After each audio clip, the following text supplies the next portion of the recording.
a half dozen such mind readings. The number 5 reason Joe was Joe. Joe knew the dangers of secondhand tobacco smoke long before the expression came into use by the Surgeon General.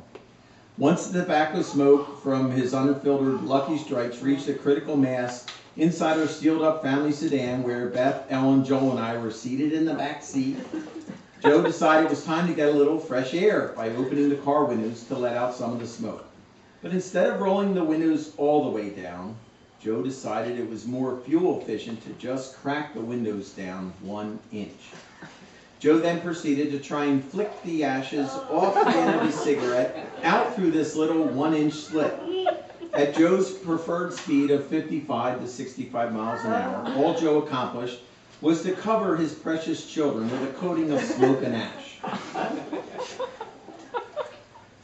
Of course, we're always going to family dinners, and they always wonder why you don't want to eat right after that, but anyway. The number 4 reason Joe was Joe. Joe was a great one-handed driver who could multitask with the best parent on the planet. Consider the time all 4 of his kids were in the back of our car again on the way to a relative's house for family dinner.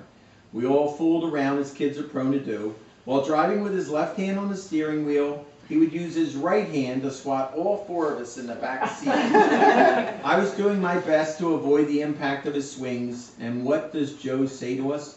"Hold still, I'm trying to hit you." And then he would say, "Christ," he would say, "the future of America."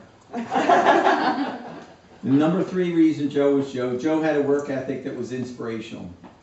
Joe earned the respect of his crew of laborers and of me as I worked my way through college. I worked as a laborer for him, and when I said I was tired, he would always say it was a healthy tired. When we drove home from the job site, boy, a lot of times, I would offer to drive home, and he would always say, "Thanks for the offer," but he was okay.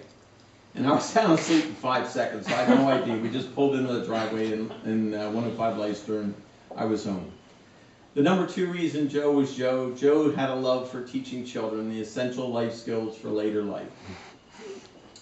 For instance, Joe taught Michael and Joel, Burnett and mine, Michael and Joel, when they were 5 and 3 years of age respectively, to always check the sofa cushions in old people's homes because coins fell out of their pockets.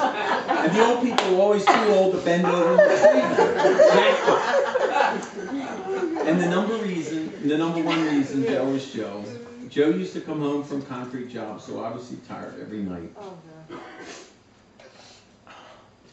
I knew this would happen right now. Concrete splatters were all over his face and clothes and boots. But before he went inside that house, he always took the time to have catch with me when I was a little later. He was left-handed, but we only had a right-handed catcher's mitt. It didn't matter. He just turned it backwards and caught me anyway. And I will forever be thankful for those catches. Rest in peace, Joe.